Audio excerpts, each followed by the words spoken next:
beautiful people, and welcome to Drawing Down the Stars. Thank you for joining me for our live tarot session on today, August 5th, 2024. It's a beautiful day. It's a beautiful day. Thank you all for joining me. Let's give a quick shout out to the chat here. Good evening, Christy. Beautiful to see you. Good to see you, Nikosmas, Gandhi. Much love. Great to see you, Carrie. Sending you all the love. Amazing. All right. This is going to be a good day. So let's start by talking a bit about today's astrology. So we're coming out of that new moon energy, and we have now entered the moon into Virgo. And this is really beautiful energy. You know, I have tons of Virgo in my chart, so I always feel this. I have a Virgo rising and a Virgo sun. On the cusp of Leo too. So this has been a really intense moment for me. Just beautiful. But that moon in Virgo energy is amazing and really beautiful to have in this moment coming out of this new moon with all that Leo energy, right? What the Leo has allowed us to do is shine that light, to expose our interior, to dive into our emotions with that brightness to look and to courage to face what's there. Now with this Virgo energy, we can do the even harder work. We can go deeper. We can do that reflexive work, right? Whenever I think of Virgo, I think of that energy of the goddess Demeter, you know, that divine mother searching in the darkness for her lost daughter and refusing to give up the search, you know, really probing and getting to know, going to the depths of the self to find that true love, right? And this is that energy we have with this Virgo. It's also that deeply analytical energy, really thoughtful, logical energy, where we can really think about our inner self and our inner thoughts and our emotions and what's driving us. We can do that deep analytical work of being truly reflexive. This is why Virgo is that hermit energy that isolates, that moves and looks inward and does that reflection, really thinks about the practical and the real, right? Just beautiful energy. And we still have that sun in Leo. So combining these two, it's a beautiful moment, right? Virgo and Leo just go together, right? The divine virgin and the lion, right? The virgin tames the beast protects the virgin, right? So we have this incredible moment in beautiful energy.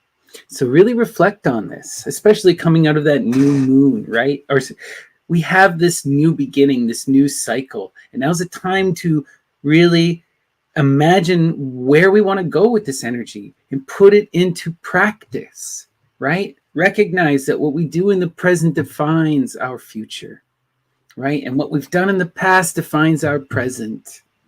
Move and flow. All right. We're now going to start with our Ganapati Oracle.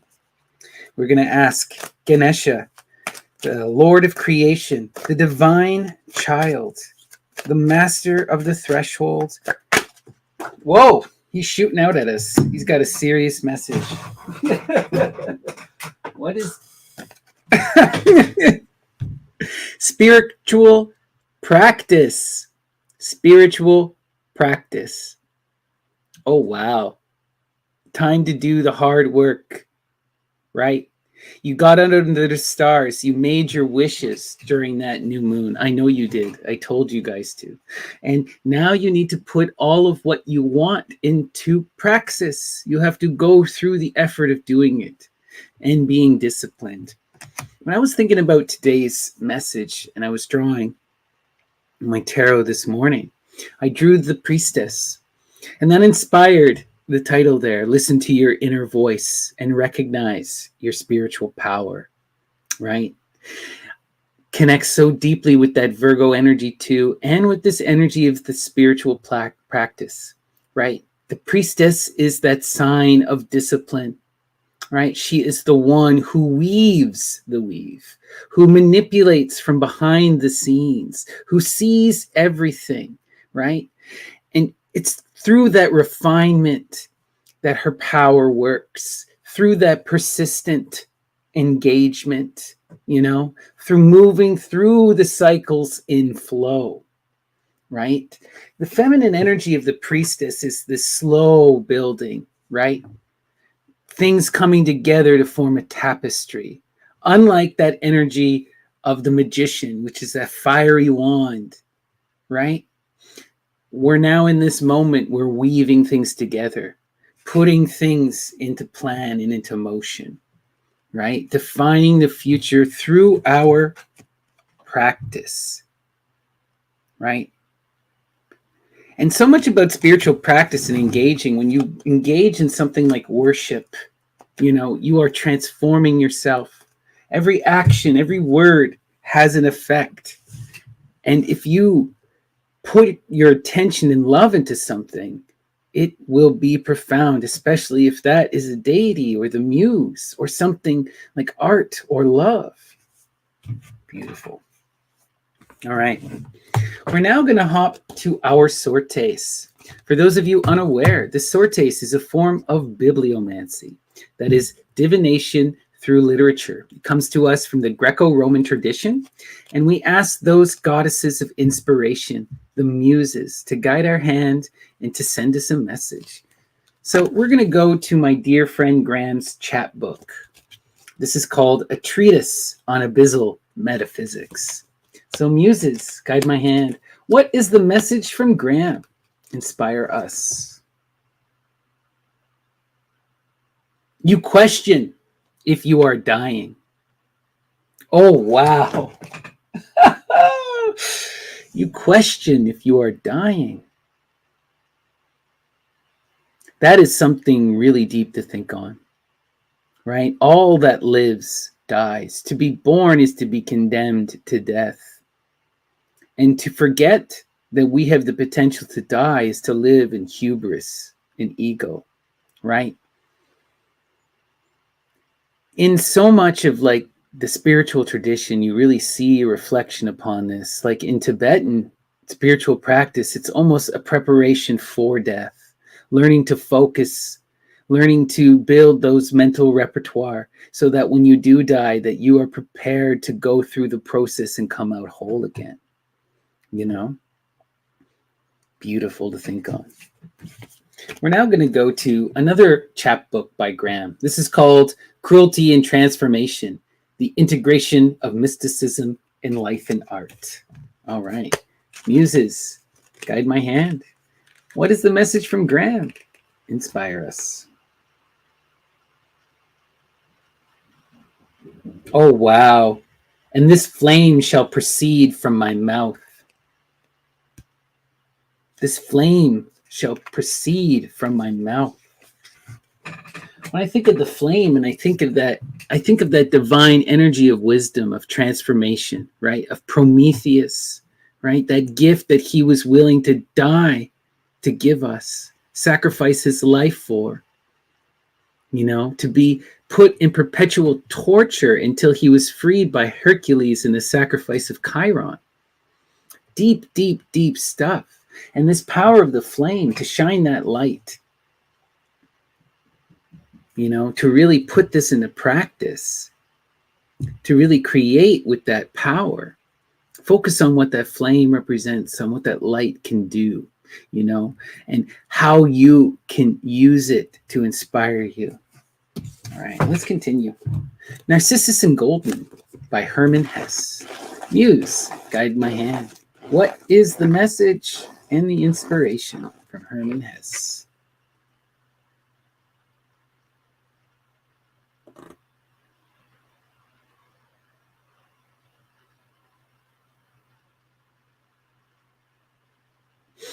Oh, this is just freaking me out. I could not imagine that my master Nikolaus, the image carver, would be dead either. I could not imagine that my master Nikolaus, the image carver, would be dead either. Not only do I not imagine that I can die, I don't imagine that the people I care about around me can die, or that the creation of images can end. Wow. And that the master, right? That person, that teacher that we trust in, that authority will also die. All dies. And we must recognize, right? Part of this energy of the Virgo, of that hermit, is being able to stand on your own, as painful as it is, right? The virgin is whole in herself, right? If we remember the story of the divine Atreya, right? Or Estrella in the Greek, the real Virgo who sets herself ablaze and ascends to the stars out of purity, who rejects the world, right? Self-sufficient, achieves apotheosis through and of herself. Wow. Let's continue. 3 Tragedies. Federico Garcia Lorca, one of the greatest playwrights. Muses, guide my hand. What is the message from Lorca?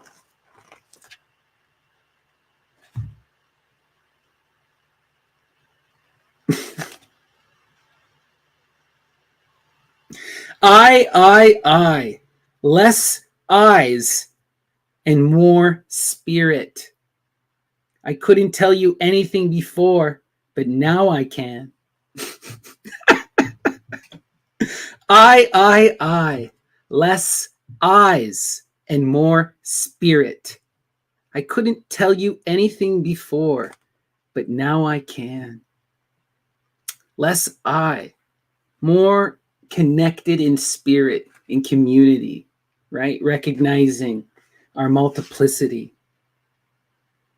that we are a spiritual being and that we will move forever and flow. And when you recognize that, that is when you can truly gain wisdom, right? This is another mystery of the priestess. If you read Crowley, he'll tell you this plainly. The priestess recognizes that the true wisdom is the wisdom that cannot be spoken, right? That divine Harpocrates, the child to come, the silence, right? The magic that cannot be said but must be experienced, right? This is the difference between the magician and the priestess. The magician is that reason, that voice that gives birth to word, that speaks word into action. The priestess, she's the weaver. She doesn't say a word. Something to think on. All right. Watch fiends and rack screams. Antonin Artaud. Muses, what is the message from Antonin Artaud? Guide us.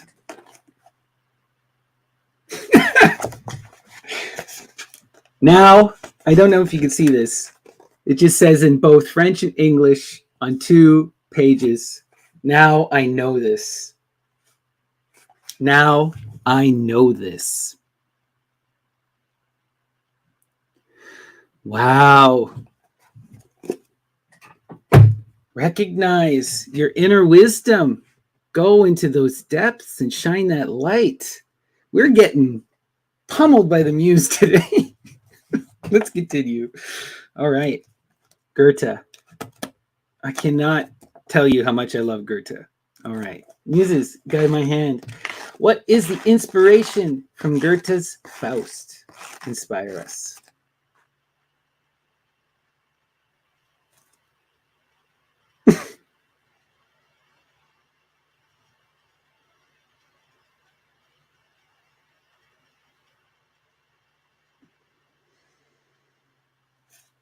Lord Mammon's liberality invests his palace with a wealth of festal light.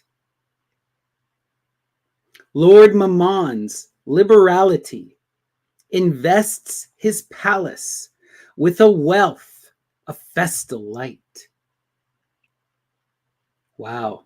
Lord Mammon. This is a corruption, right? This is a Christian corruption of a great Greek and Egyptian hybrid deity known as Amun or Aman.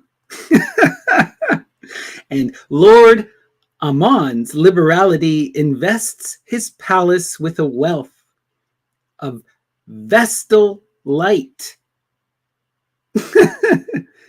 Vestal light. Who are the Vestal virgins? Those bright stars, those priestesses. And it is through that liberalism, it's through that freedom, that love, embracing of multiplicity of perspectives that brings that wealth of Vestal light, right? It's that liberalism that is the key. Gosh, that's two on the nose. All right, let us continue. 10 plays by Euripides. Muses, guide my hand. What is the message from the divine Euripides? Inspire us.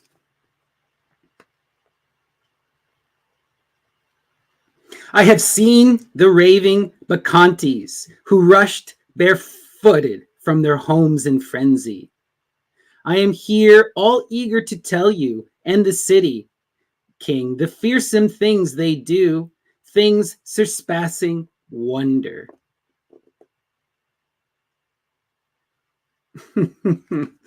Things surpassing wonder. And this is a wild kind of a passion, because all the herdsman does is spew lies in the story and drive Pentheus further into his plight, right? Pentheus is told, you cannot join in the Maenadic frenzy as a man, as a king. You have spurned Dionysus and you are not welcome. So what does he do? He dons the garb of a woman and goes anyway. And what happens? He's ripped apart. Just as Dionysus is ripped apart by the Titans, just as Phanes rips himself apart to bring the unfolding of creation.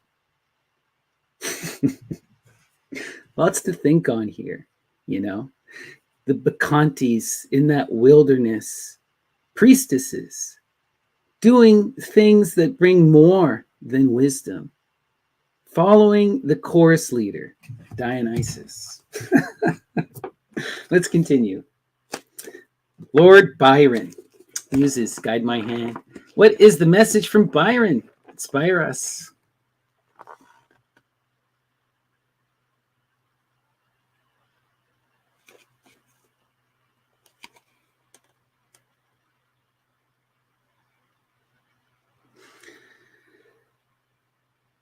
Wow.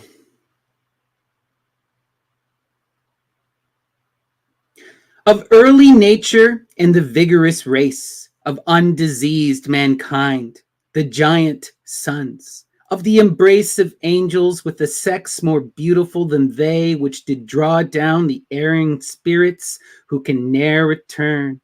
Most glorious orb that wert to worship ere the mystery of thy making was revealed. What is he talking about?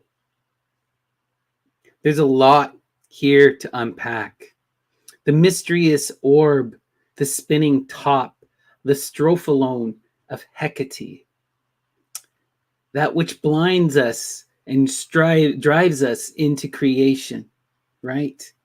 Also, I have this idea of an early nature in the vigorous race of undiseased mankind, the giant sons, right? We're talking about the golden age when giants ruled, right? We're getting into this time of Saturn, the golden age. And we're going back to some of that spirit, some of those stories of the Watchers, right? And of the angels who had sex with men, right? Those who drew down the stars in the form of meteorites and created temples of divine men. Wild. The mystery of thy making was revealed. That is how to create these glorious orbs, right? These strophalones, these meteorites, of deity, these stars that we draw down to earth. Wild. So much to think on. Okay. We're going to go to Shiva and the Primordial Tradition by Elaine Danilou. Muses, guide my hand. What is the message from Danilou? Inspire us. Language is thus the essential element that differentiates humans from other living species, at least those perceptible to us. In the evolution of life, the birth of Homo sapiens as a species distinct from other animal species, capable of playing a separate role in creation, coincides with the genetic appearance of the faculty of speech, the incarnation of the word, which is reason. The secret is in the language. Language is thus the essential element that differentiates us from other living species. The ability to speak and to talk and to read the signs, to learn the symbols, to create sign and signifier, right? That is the real magic. When we're talking about magic, we're talking about grammar. We're talking about creating a story. Imagination. Beautiful. All right. Parvati Darpana by Harsha V. Daheja. Muses, guide my hand. What is the message from Harsha V. Daheja? Inspire us.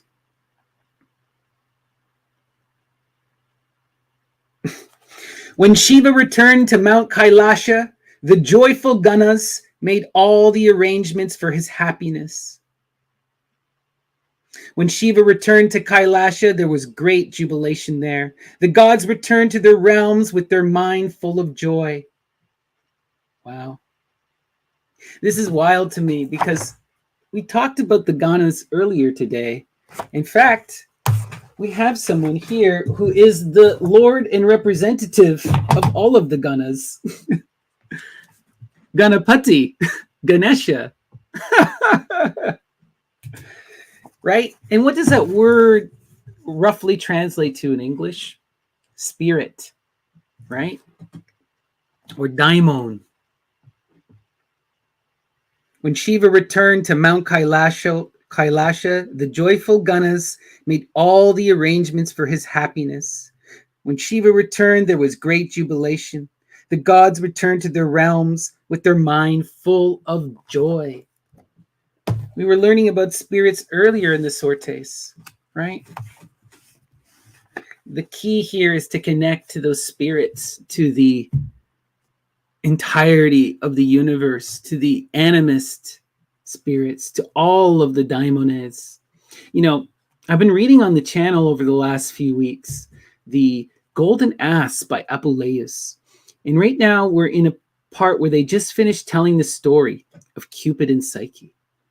And this is such a beautiful, beautiful story. But there was this profound moment when I'm reading it today, and it just hit me.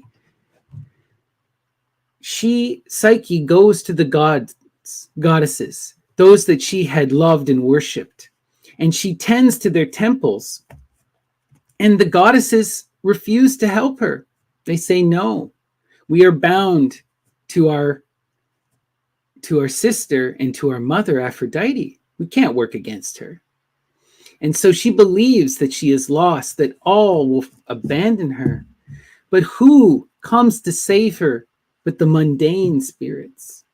The spirit of the reed, right? The spirit of the winds, the spirits around her, the spirit of the eagle. The natural world comes and ensures that she makes it through the underworld. It is the lesser daimons that protect her and guide her when the goddesses refused. There's a great lesson here, right? Pentateos. We worship all of the spirits, the ancestors and the household spirits, the nature spirits, right? Everything. All is worthy of praise. All that lives is worthy of praise, right? Beautiful. And by worship, I don't mean bend the knee. I mean loving adoration. Okay. All right. Let's continue. We're going to go to Edgar Allan Poe's The Collected Works. All right. Muses, guide my hand. What is the message from Poe? Inspire us.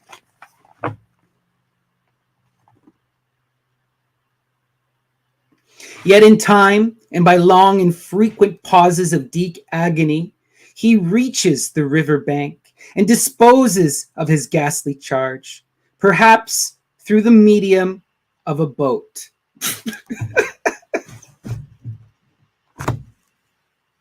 Oh, man.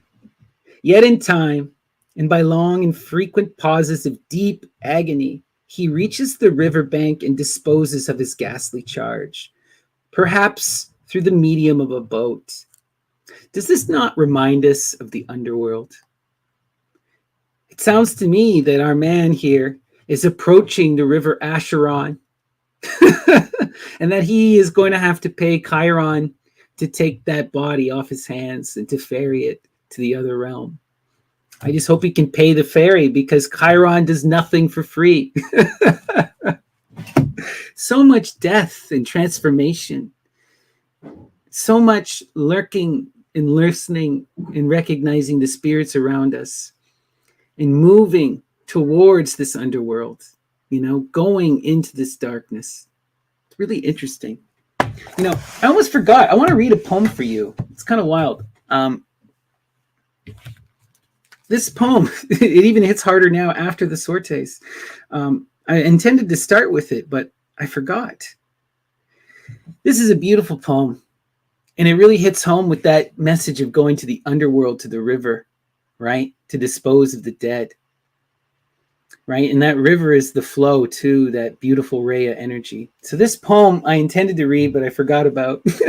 It's called The Voice of the Dead by Mary Gardner Horsford, who's an American poet from the mid-1800s in New York.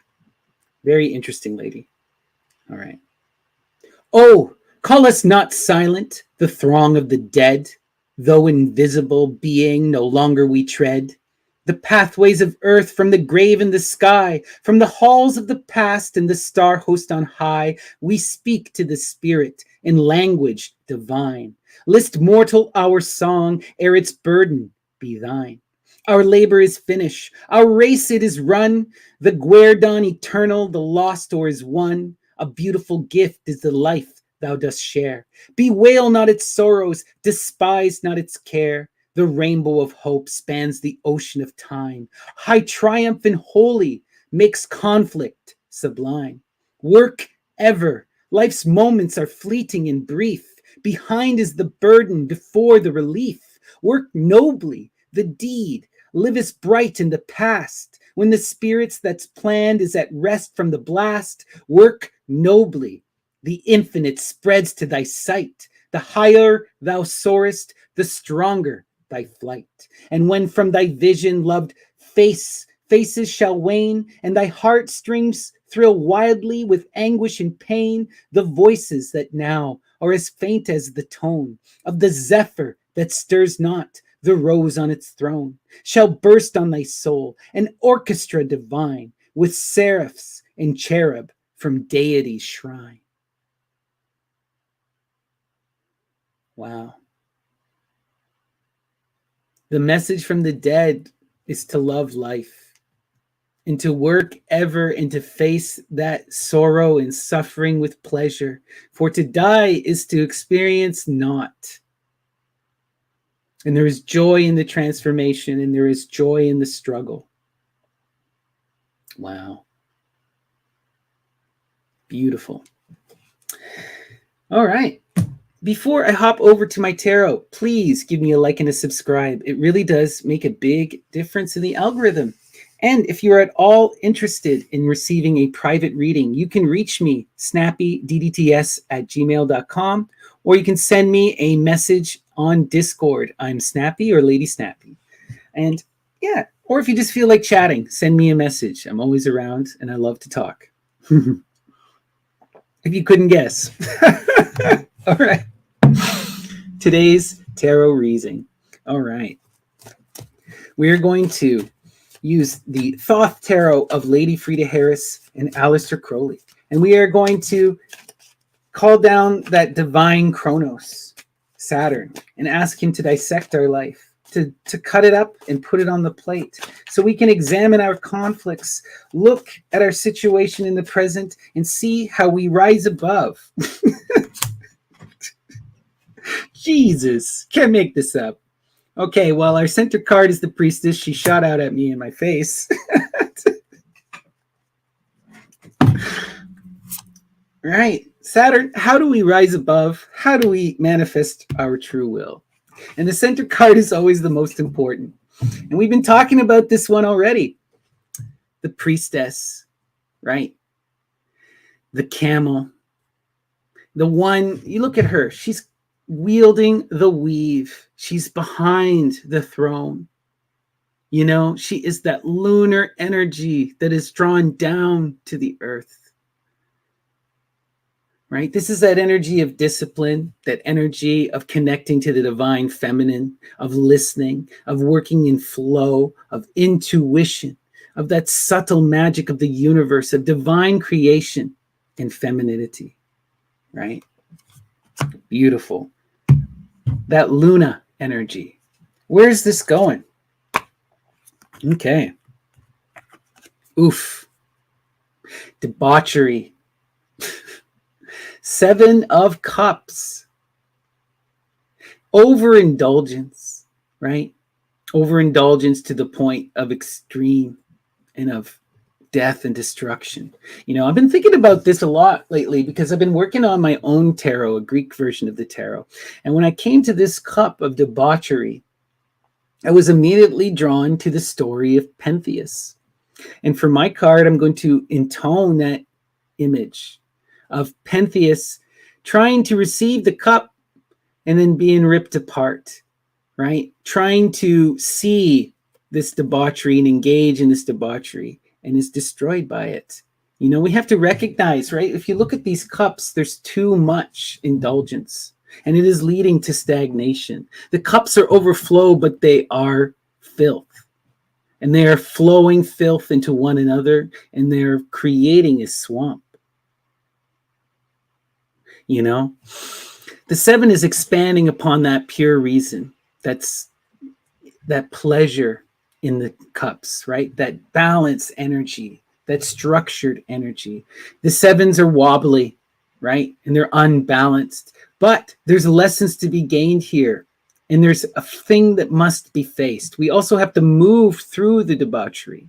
The other side of this energy is that energy of the sex magic, of the drug magic, dote and antidote, of learning to overcome, of recognizing that cup as not just pure water, right? Let's see where this is going. Ooh, painful energy, painful energy. The seven of discs is that failure, right? And we have two sevens with this priestess. That's really interesting energy, right? The sevens are the seven rays. They are that divine androgyne as well. The combination of 3 and 4, Aphrodite and Saturn. 7-7. Interesting. And, you know, the disc's failure, this is that failure to expand and to build upon what you have manifested. If we look, we have that 4 as our foundation, but the 3 is a downward triangle. It's not going to sustain itself. It will fall over. The energy I'm getting here is that we just need to push through this. We just need to continue on, right? Who is the priestess? The priestess is that discipline energy, right? She is the one who can draw back this force. What do we need here? We want to have that balanced 6 in these energies. Who can give us the 6? That priestess.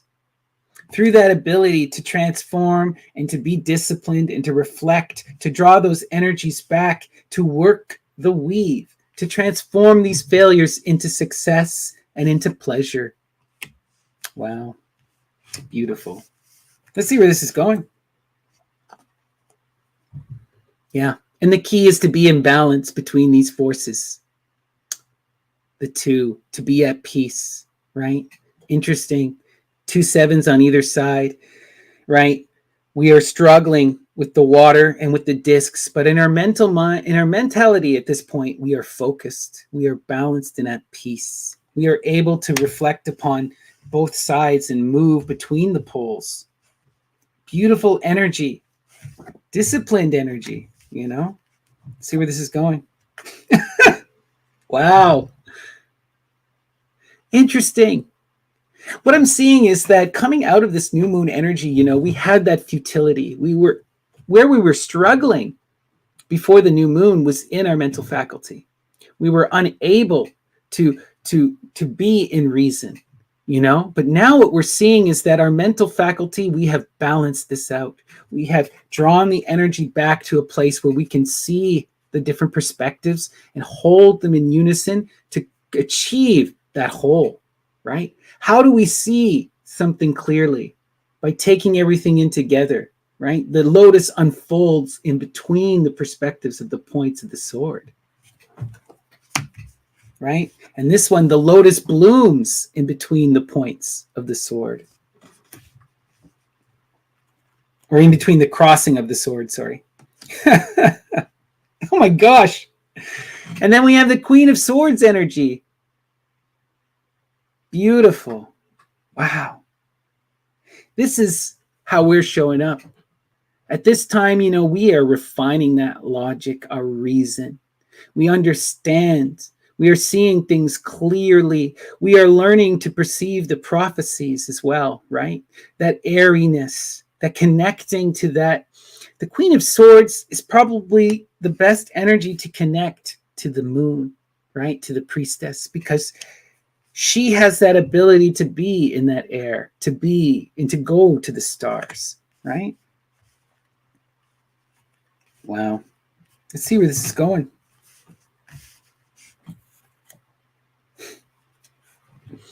Interesting.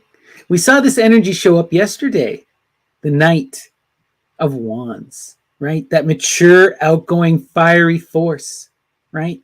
That person who pursues their will in an outgoing manner, who tries to manifest their passions in that fiery, outgoing way, who wields that skeptron. Interesting. And we have it connected to peace in that priestess, right? This is about drawing that inspiration down from the stars, being inspired by her, connecting to that lunar energy and using it to set a fire to yourself so that you can move and make the actions necessary to manifest your desires. Yeah. What is the Knight manifesting? The same thing he was before. He's going in that connection of this foundation, right? Before that Knight was seeking out the divine feminine to create art, right? To work and to build, to manifest that princess. Now we're seeing them, all these elements come together in that foundation, the building of the home, the building of a career, all of this coming together to form that foundation, that museum, right? The temple of the muses. And you're building it. That Knight is building it with this power of dominion, the power to overcome, to be protected, right? To be able to manifest that will. When I've been thinking about this energy in my own tarot deck that I'm designing, I have this as Jason when he is covered in the potion of Medea to fight the dragon, knowing that he is invincible. Wow. The key here is, how do you apply this will, right? You have all that power. You have to know where to wield it. And we see that this Knight has the power and the ability in abundance, and he's directed to manifesting his power in that foundation. Beautiful. All right. We have now unfolded our square. Before I flip my camera, please give me a like and a subscribe.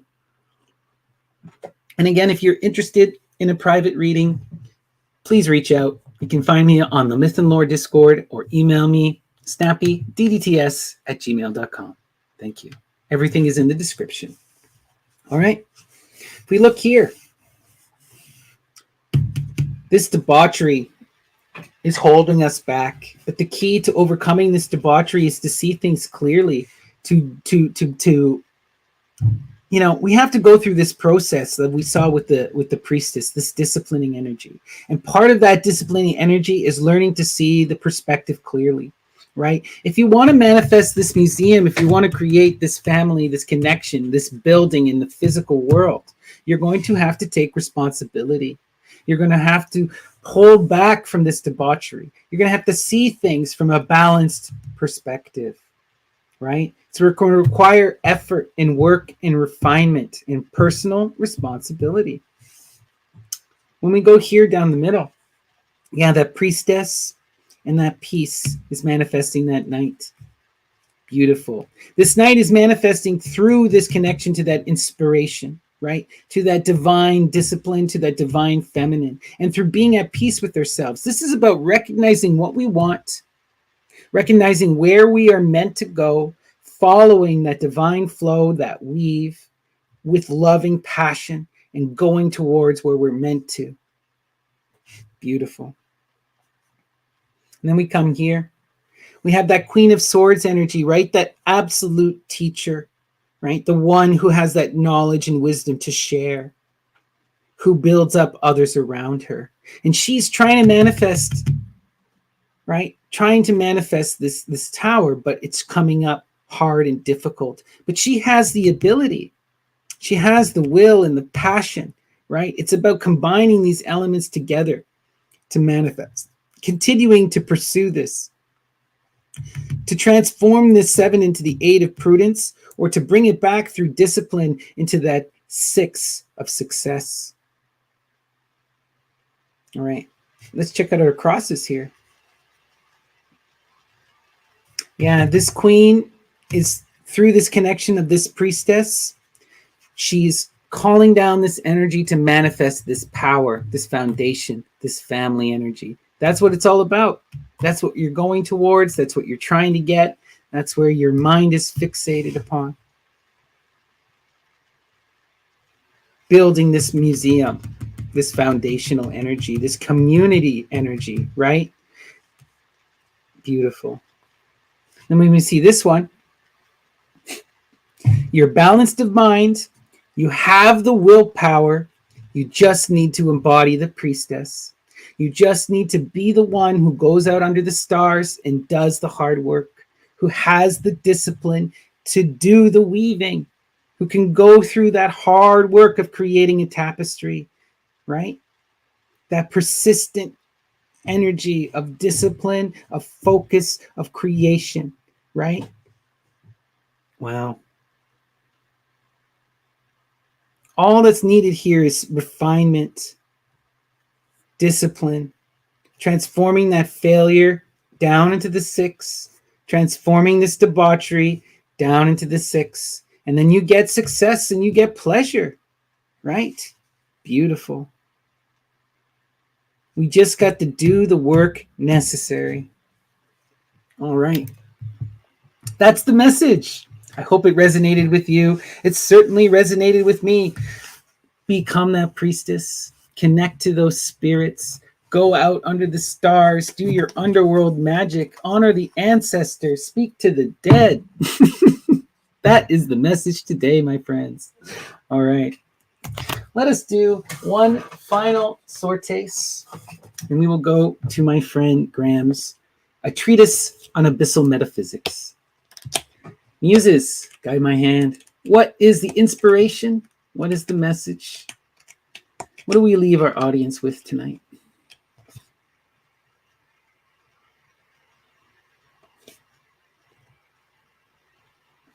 Sitting on stones of lethargy until I become one. Ooh, you've been called out. If you sit and do nothing, you become a stone. You will be a statue. You will go nowhere. You will do nothing. You must embody that energy of the priestess. Take responsibility. Be disciplined in your actions. Do the hard work of connecting to spirits, to loved ones, to the goddess. Imagine yourself into the future, and you will manifest that power, that foundation, that temple of the muses. Peace and love, everyone. Thank you so much, and I hope I see you again tomorrow for another live tarot session. Take care.